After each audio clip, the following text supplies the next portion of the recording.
Breaking news आपको दे, सियासी जमात के सेंट्रल मीडिया डिवीजन से प्रोपेगेंडे के नाकाबिले तरदीद शवाहिद सामने आ गए हैं। 22 जुलाई 2024 को सियासी जमात के सेंट्रल मीडिया डिवीजन से शवाहिद मिले हैं। सिक्योरिटी जराये ये बताते हैं कि सियासी जमात के रहनुमाओं की गैर मुल्की शख्सियात जराये अबलाग नुमाइंदों से राबते सामने आए हैं। सियासी जमात के कारकुनों के मोबाइल के फॉरेंसिक से गैर मुल्की शख्सियात से रवाबित का भी इंकशाफ हुआ है।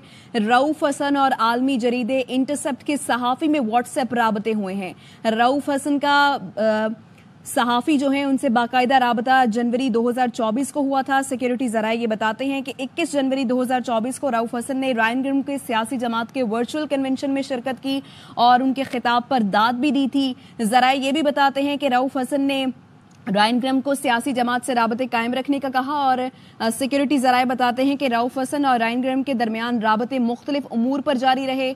8 जून को उन्होंने रऊफ हसन से बानी पीटीआई के 15 मई को लिखे मवाद की तस्दीक चाही।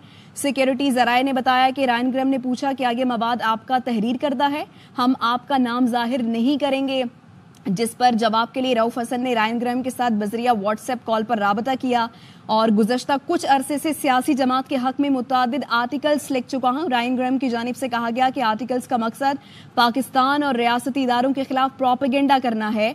9 अगस्त 2023 को साइफर को बुनियाद बनाकर इंटरसेप्ट पर आर्टिकल लिखा। उन्होंने कहा कि 16 अगस्त 2023 को साइफर की बुनियाद पर लिखे गए रायन ग्रम के आर्टिकल के बाद प्रोपेगेंडा किया गया था। 18 दिसंबर 2023 को रायन ग्रम का तहरीर करदा एक और आर्टिकल मंजर आम पर आया। रायन ग्रम के साइफर को बुनियाद बनाकर लिखे गए आर्टिकल्स में पाकिस्तान रियासती इदारों पर प्रोपेगेंडा किया गया। ब्रिगेडियर रिटायर्ड वकार हसन साहब ने हमें ज्वाइन किया, उन्हें शामिल गुफ्तगू करते हैं। सर, बहुत शुक्रिया आपके वक्त का। सर, सियासी जमात के सेंट्रल मीडिया डिवीजन से प्रोपेगेंडे के अब नाकाबिले तरदीद शवाहिद सामने आने लगे हैं। सिक्योरिटी जराये ये बताते हैं कि रऊफ हसन और आलमी जरीदे इंटरसेप्ट के सहाफी में व्हाट्सएप राबते हुए हैं। सर, आपका इनिशियल कमेंट क्या है? मेरे ख्याल में तो इनको डिसइंफॉर्मेशन पे गोल्ड मेडल मिलना चाहिए इस पार्टी को कि एक तरफ ये एब्सोल्युटली नॉट कहते हैं और एक तरफ जो है जितने वेस्टर्न आउटलेट्स हैं। अच्छा, मजे की बात है कि जो आपके दोस्त ममालिक है वहां से खुदा न खास्ता कभी भी ऐसा नहीं हुआ। आप मिडिल ईस्ट देख लें, आप सऊदी अरेबिया देख लें, आप चाइना है, टर्की है, क्यों ये वेस्ट से ही होता है, नॉर्थ अमेरिका और लंदन से, और इनके भी जितने कट उठे हैं उधर ही बैठे हुए हैं। तो मुझे तो बड़ा अफसोस होता है कि एक तरफ जो ये एब्सोल्युटली नॉट कहते हैं उसी वेस्ट को, और वहीं के कटआउट्स जो हैं वो इस्तेमाल होते हैं। और ये बेसिकली तो पाकिस्तान में है कि अंग्रेजी नाम हो, लेट्स से इंटरसेप्ट है तो फलाना, तो बड़ी बेटे भी, अदरवाइज ये बड़े थर्ड क्लास किस्म के आउटलेट्स हैं जिन पे ये प्रोपेगेंडा हुआ है। लेकिन मेन चीज यही है कि पाकिस्तान की सिक्योरिटी इदारे, स्टेट और इंस्टीट्यूशन को बदनाम करने के लिए आप सहारा ले रहे हैं, बिकॉज जो लेट्स से वेस्ट में कोई चीज पब्लिश होती है तो उसका एक वेट है, और वो एक आई थिंक ये गुलाम जहन की आई थिंक अक्कासी करती है कि पार्टी का शायद माइंड इतना गुलामी पे मबनी है कि ये they take help of these western outlets. दूसरा जो है आई थिंक आहिस्ता आहिस्ता चीजें भी खुलेंगी। अभी जो बाकी फौज में भी गिरफ्तारियां हुई हैं, शायद उनका ताल्लुक भी नेटवर्क से निकले, लेकिन फिलहाल तो यही है जो इनके पार्टी के आप कह लें जो टेक्निकली वो सेक्रेटरी इंफॉर्मेशन ही है जो रऊफ साहब हैं, अगर वो इस लेवल पे ये हो रहा है और फिर ये शरारतबाजी हो रही है और सिर्फ बदनाम करने के लिए पाकिस्तान को आप वेस्टर्न आउटलेट्स का सहारा लेते हैं, तो मेरे ख्याल में बड़े शर्म की बात है। बाकी जो है इसके अंदर अगर आप लिस्ट देखें और इनका अगर बैकग्राउंड चेक करें जो मौसूल है रायन ग्रम, तो उसमें भी पता चल जाएगा कि किस लॉबी से ताल्लुक रखते हैं और पाकिस्तान के कितने खैरख्वाह हैं या आप कह लें उसके फेवर में है। तो मेरे ख्याल में तो इस चीज का भी एहतसाब होना चाहिए, और आई एम श्योर अभी चीजें और बहुत ज्यादा बाहर आएंगी कि इनका फिर लंदन से क्या ताल्लुक था या नॉर्थ अमेरिका से, और कौन कौन सी जो लेट्स से लॉबीज हैं उनको सपोर्ट कर रही थी। तो वकार हसन साहब, इंटरसेप्ट के जो सहाफ़ी हैं उन्होंने ये इतराफ़ किया कि वो मुतअद्दिद आर्टिकल्स लिख चुकी हैं, यहाँ के सियासी शख्सियात के सामने भी आए हैं, और मकसद ये था कि पाकिस्तान और रियासती इदारों के खिलाफ प्रोपेगेंडा करना है। एग्जैक्टली, इससे पहले भी आप देखें जो इस जमात ने लॉबिंग फर्म्स हायर की थी स्पेशली नॉर्थ अमेरिका में और यूएस में, तो उनका भी यही एजेंडा था। फिर इसी तरीके से ये जो कटआउट्स और आउटलेट्स होती हैं ये and they take money, honestly उनको इतनी लब लॉस नहीं होती, उनको डॉलर दिए जाते हैं, फिर आर्टिकल लिखवाए जाते हैं। सिर्फ ये किसी गोरे का नाम आ जाए तो वो फिर हमारे मुल्क में एक ऑथेंटिसिटी बन जाती है कि जी सब होगी, मोर होगी सच्चाई की। हालांकि मेरे ख्याल में डिसइंफॉर्मेशन का जो गोल्ड मेडल है वो पीटीआई को मिलना चाहिए। तो सर, ये कहिएगा कि साइफर से मुतालिक भी खबर शाया की गई थी, उसमें भी ये मुलव्वस है?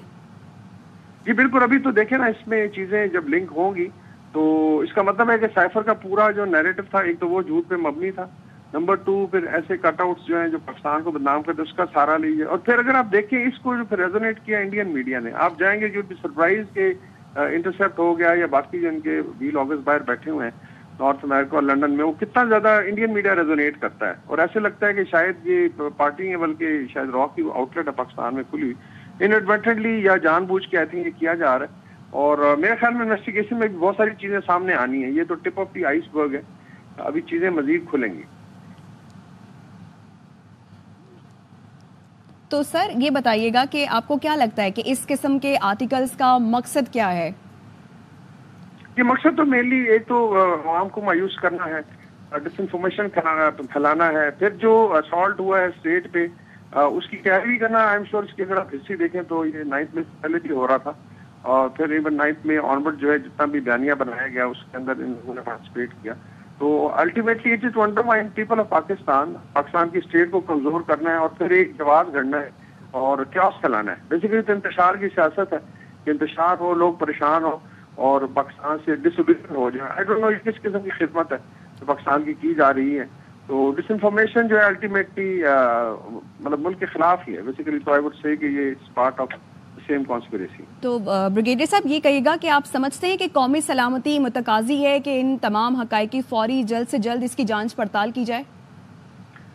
جی بڑا ضروری ہے, کیونکہ یہ ہم نے دیکھا ہے کہ انفارمیشن کو جب آپ ویپنائز کر دیتے ہیں اور عوام کا ذہن خراب کرتے ہیں یوتھ کا, تو پھر اس کا رزلٹ جو ہے وہ امریکہ میں کیپٹل ہل پہ اسالٹ کی فارم میں آتا ہے, وہ لنڈن میں پھر رائٹس کی فارم میں آتا ہے جس میں جو ہے ملک کی سلامتی خطرے میں پڑ سکتی ہے, اور پھر 9th میں بھی ہوتا ہے.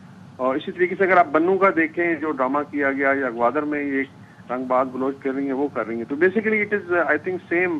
اور یہ سارے ریزونیٹ کرتے ہیں, مطلب اس میں سرپرائزنگلی کہ پاکستان کے خلاف کوئی بھی چیز ہو باہر ہو یا ود ان پاکستان, پھر اس کو یہ سارے آؤٹ لیٹس جو ہیں اور یہ پارٹی ریزونیٹ کرتی ہے. تو یہ میرے خیال میں خطرناک چیز ہے اور اس کا احتساب بھی ہونا چاہیے, اس کی جو بھی لیگل اکاؤنٹیبلٹی ہے وہ ہونی چاہیے.